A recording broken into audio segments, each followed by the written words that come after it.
मध्ये बालाजी तांदळेला सांगण्यात आलं होतं की 9 तारखेपासून बालाजी तांदळे हा पोलिसांबरोबर या आरोपींची जी शोध घेत होता तो एवढ्यासाठी की हे प्रकरण जेव्हा शेकायला लागलं तेव्हा तो आरोप कराड किंवा त्यांच्यापर्यंत पोहोचू नये म्हणून या लोकांना अटक करून तिथल्या तिथे निपटवा याच्यासाठी धनंजय मुंडे प्रयत्न करत होते। हे जे लेटर आहे पोलीस डिपार्टमेंटनी बालाजी तांदळेला लिहिलेलं लेटर आहे 15 तारखेचं 15 तारखेपर्यंत म्हणजे पहिल्याच दिवशी 9 तारखेपासून बालाजी तांदळे हे पोलिसांबरोबर फिरायला लागले होते पण लेटर दिलं गेलं त्यांना 15 तारखेला आणि कुठचं पोलीस स्टेशन आरोपीच्या मित्राला लेटर देऊन सांगतं की तू आमच्या बरोबर तुझी गाडी घेऊन ये आणि आपण शोध सुरू करू।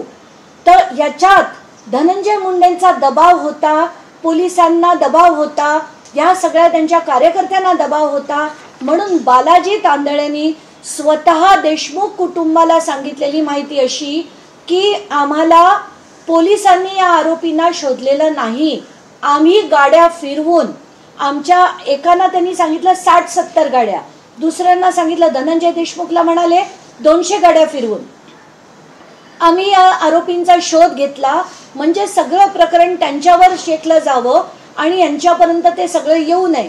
तर माझी पहिली मागणी की सगळ्यांना सह आरोपी करा। आता चार्जशीट मध्ये अनेक गोष्टी आलेल्या नाहीयेत, त्यात जे पोलीस अधिकारी होते ज्यांनी प्रचंड मदत केली त्यांचं कोणाचंही नाव त्या चार्जशीट मध्ये नाही, त्या कोणाचंही स्टेटमेंट देखील चार्जशीट मध्ये नाही। ती पूर्ण 200 लोकांची यादी आहे, त्याच्यात ना राजेश महाजन आहे, ना राजेश पाटील आहे, ना महाजन आहे, ना गीते म्हणून जे LCBचे अधिकारी होते जे सुद्धा त्या खंडणीच्या दिवशी उपस्थित होते त्या कोणाचीही स्टेटमेंट नाही। आणि त्या LCBचे जे गीते होते त्यांनी प्रचंड प्रमाणात मदत केली होती या सगळ्या टोळीला। त्यांना पूर्ण कल्पना होती की संतोष देशमुख यांना उचलून नेलं गेलेलं आहे तरी सुद्धा त्यांनी मदत केली। तर हे सगळे सह आरोपी झाले पाहिजेत म्हणून कायदा काय म्हणतो की prima facie whenever prima facie evidence is available then action should be taken and FIR should be registered। तर माझी मागणी आहे की धनंजय मुंडे, बालाजी तांदळे, शिवलिंग मोराळे, सारंग आंधळे, डॉक्टर वायबसे व त्यांच्या पत्नी, SP Bargal, PSI Rajesh Patil, PI Mahajan, PI Bhagwat Shelar आणि ते जे गीते आहेत जे LCBचे अधिकारी होते ते अशा 10 जणांना सह आरोपी करा, त्यांची सगळ्यांची स्टेटमेंट्स घ्या। आता मला जी माहिती आली आहे ती अशी आहे की आणि ती माहिती मी 7 तारखेला SPंकडे पाठवली, SPंनी ती CID कडे पाठवली आहे। त्याच्यात सगळे डिटेल मी दिलेले आहेत की ज्यांच्याकडनं माहिती आली ती माहिती वेगवेगळ्या दिवशी आली होती। म्हणजे असं नाही की मागच्या वेळेस म्हणाले की बाबा तो अमुक होता तमुक होता दारूच्या नशेत होता, हा माणूस दारूच्या नशेत बिलकुल नव्हता। एवढंच नाही तर जेव्हा मी धनंजय देशमुखांच्या साडूभाऊंशी बोलले तेव्हा त्यांनी ही माहिती रिकन्फर्म केली आहे आणि ही सगळी माहिती खरी आहे। बालाजी तांदळेंनी स्वतः त्यांना सांगितलं, ही माहिती मिळाली। अजून एका तिसऱ्या व्यक्तीकडनं असं देखील कळतंय की आता बालाजी तांदळेवर धनंजय मुंडे जे आहेत ते भडकले आणि त्याला म्हणतात की तू जास्त बोलला म्हणून मला त्रास होतोय। असं हे सगळं जे चाललंय हे धनंजय मुंडे सगळं त्यांना कल्पना आहे, सगळं त्यांच्या माहितीत झालेलं आहे, सगळं आवादा कंपनीमध्ये झालेलं आहे। आवादा कंपनीमध्ये सुद्धा आवादाची जी मीटिंग जी सातपुडा बंगल्यात झाली होती त्या मीटिंगला देखील हे सगळे हजर होते, तिथे 2 पोलीस अधिकारी सुद्धा हजर होते। ही सगळी माहिती जी आता येते पण चार्जशीट मध्ये त्याचा उल्लेख नाही। तर हे महाराष्ट्र शासन, मुख्यमंत्री जे गृहमंत्री आहेत हे त्यांना कुठे वाचवण्याचा प्रयत्न करतायत का? आणि जर मुख्यमंत्री विधान करत असतील की जेव्हा आम्हाला मिळेल तेव्हा आम्ही त्याला करू, पण तुम्ही त्या दिशेने कामच केलं नाही, त्यांची इन्क्वायरी सुरूच जर झाली नाही, त्यांचे CDR म्हणा, त्यांचे CCTV म्हणा, स्टेटमेंट्स म्हणा, टावर लोकेशन म्हणा, जोपर्यंत हे येणारच नाही तपास होणार कसा? आणि हे डायल्यूट केलं गेलंय असं माझं सरळ मत आहे।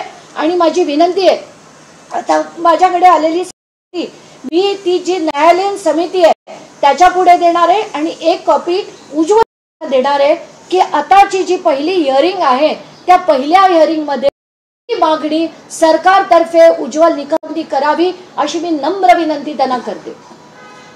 मुद्दा नंबर 2, सगळीकडे आम्ही जे म्हणतोय दहशत होतीये तसाच एक प्रकार आता कांदिवली गोरेगाव भालाड कांदिवली मधल्या एक जो नेता सो कॉल्ड नेता आहे त्याचं नाव आहे लालसिंग राजपुरोहित. त्याचं पण अशीच एक टोळी आहे, 20-22 माणसांची टोळी आहे असं मी ऐकलं. लोकांच्या बळकावणं, ऑफिस बळकावणं, झोपड्या बळकावणं, जमिनी बळकावणं, ह्या व्यक्तीवर आणि सहकाऱ्यांवर 20 ते 22 FIRs आहेत आणि असे टोटल जर आपण केले त्यांच्या टोळीचे जवळजवळ 35 FIR त्या लोकांवर आहेत. त्याच्यापैकी आत्ता एक पीडित कुटुंब माझ्या बरोबर आहे.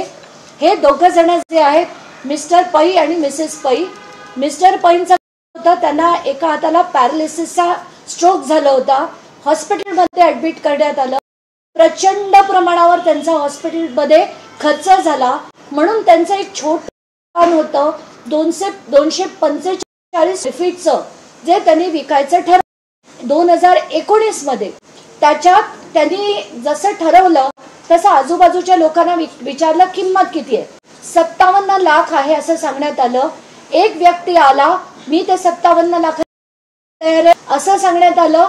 5 लाख रुपये त्यांच्या मिसेस ज्यांच्या नावावर दुकान आहे त्यांना देण्यात आले 2019 मध्ये आणि 90 दिवसात व्यवहार पूर्ण होणार होता.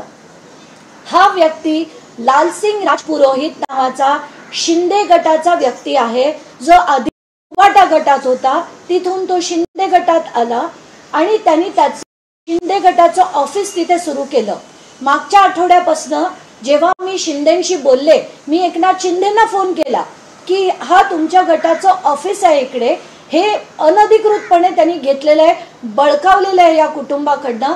तेव्हा शिंदेनी स्वतःनी सत्यनारायणना पण फोन केला आणि DCPंना पण फोन केला की अशा माणसावर तात्काळ कारवाई करा आणि ते कारवाई पण करा. आणि त्यांनी लालसिंग राजपुरोहितला पण सांगितलं की तू ते खाली कर, पण त्याची बिजास बघा.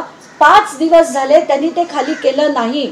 शेवटी काल त्याला गुजरातवरनं पोलिसांनी अटक केली आहे आणि आता मी शिंदे गटाला विनंती करते की जर तुम्हाला योग्य वाटत असेल तर तुमच्या कार्यकर्त्यांनी ते ऑफिस खाली करून या कुटुंबाला द्यावं. या कुटुंबाची परिस्थिती बघा, मध्यमवर्गीय सगळी माणसं आहेत, त्यांना ही जी दादागिरी, ही जी दहशत सगळ्या पक्षाच्या कार्यकर्त्यांनी चालवली आहे ना, ही महाराष्ट्रात आता आपल्याला बंद करायची आहे. म्हणून माझी विनंती आहे शिंदे गटाला, आजच्या आज ते खाली करून त्यांच्या हातात त्यांच्या घराची पोझिशन दिली गेली पाहिजे. एवढंच म्हणते. धन्यवाद. काल एक व्हिडिओ आला होता, संदीप क्षीरसागर याच्या कार्यकर्त्यांनी जे आहे ते टाटा मोटर्सच्या मॅनेजरला मारहाण केली होती. बीडमधील एकंदरीत प्रकरण पाहिलं तर सर्व पक्षीय नेत्यांचे जे कार्यकर्ते आहेत किंवा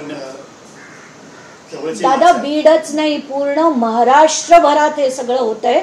मला पुण्याहून आलंय, टोळ्याच्या टोळ्या सगळ्या येणाऱ्या नवीन कंपनीवर दादागिरी करतात.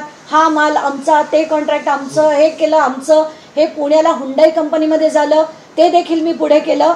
त्यानंतर बीडमध्ये आपण सतीश भोसले बघितलं, संतोष देशमुखचं प्रकरण बघितलं, जालन्याचं जर आपण बघितलं. आता हे कोणाचं होतं? बीडचं पहिलं संतोष देशमुख भाजपचे, अटॅक केला राष्ट्रवादीने. त्यानंतर मी जे एक शिवराज बांगर नावाच्या व्यक्तीचं टाकलं होतं तो वंचित बहुजन आघाडीचा होता. असे हे जे सगळ्या पक्षात चाललंय, आता जालन्यात आपण बघितलं उबाटा गटाचे होते. या सगळ्या आमदारांना समज देण्याची गरज आहे आणि ती मुख्यमंत्र्यांनी द्यावी की याच्या पुढे महाराष्ट्रात उत्तर प्रदेश किंवा बिहार सारखी दहशत आम्ही चालवून घेणार नाही, खपवून घेणार नाही. पण आत्ताच्या घटनेला पोलिसांना सेन्सिटाईज करण्याची गरज आहे. तर मी पहिल्या दिवशीपासून म्हणते, संदीप क्षीरसागर असो, सुरेश धस असो, बजरंग सोनावणे असो, सगळे एका माळेचे मणी आहेत. यांचे कार्यकर्ते तेच करतात, हे सुद्धा हेच करतात. सगळ्यांकडनं बळकवण्याचं काम आणि आता फक्त मुद्दा उचलायचा, राजकीय मुद्दा उचलायचा म्हणून हे उचलण्याचं प्रकरण करतायत. म्हणून पहिल्या दिवशीपासून मी त्यांच्या कुठल्याही याच्यात भाग घेतला नव्हता.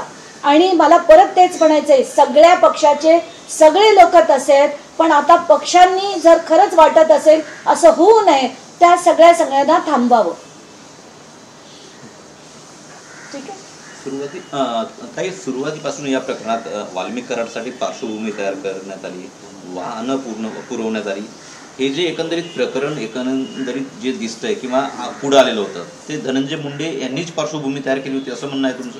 सरळ माझं हेच म्हणणं आहे. एवढंच नाही तर धनंजय मुंडे यांनी त्या बालाजी तांदळेला ते आधी ओरडले की तुला इतका वेळ का लागला आरोपींना शोधायला. म्हणजे ते वाढत गेलं, ते जसं मोठं होत गेलं प्रकरण, तसे ते त्यांना ओरडायला लागले की तुम्ही आतापर्यंत शोधलं का नाही, कारण ते सगळं माझ्यापर्यंत येईल. म्हणजे म्हणून त्यांनी हे जे सगळं कट कारस्थान केलं होतं की त्या बालाजी तांदळेला पाठवलं, शिवलिंग बोराळेला कराडला घेऊन पाठवलं, आणि जे वेगळं प्रकरण केलं गेलं, जर आपल्याला आठवत असेल, सगळा सूत्रधार जर कराड होता तर त्याच्यावर जो वेगळा 11 तारखेला जो खंडणीचा वेगळा गुन्हा केला गेला तो तेवढ्यासाठी केला, म्हणजे त्याला खंडणीच्या आरोपात त्याला अटक व्हायला हवी, बेल सहज मिळेल आणि तो पण वाचेल आणि मी पण वाचेल. म्हणून हे सगळ्या कटाच्या मागे कराड बरोबर मेन जो व्यक्ती आहे ते धनंजय मुंडे आहेत. कारण सगळे पैसे काही कराड खात नाही, त्याच्यातले सगळे अर्धे पैसे किंवा जास्त हे धनंजय मुंडेंकडेच येतात. त्याच्यातच तर त्यांची सत्ता चालते. आणि जे जे आपण ऐकतोय हे सगळ्याच्या मागे धनंजय मुंडे आहेत असा माझा थेट आरोप आहे. ओके, झालं का? झालं.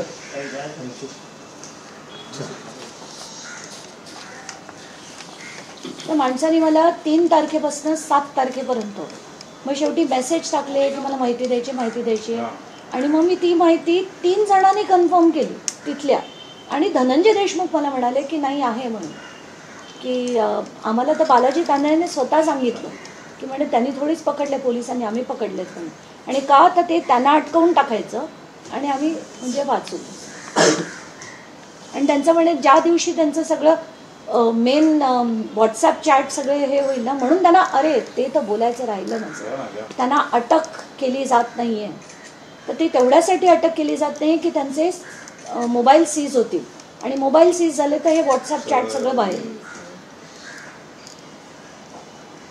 आता तुम्हाला कोणाला इंडिव्हिज्युअली त्यांना काही विचारायचं असेल तर विचारून घ्या. म्हणजे तक्रार केली होती का पोलिस? केली आहे.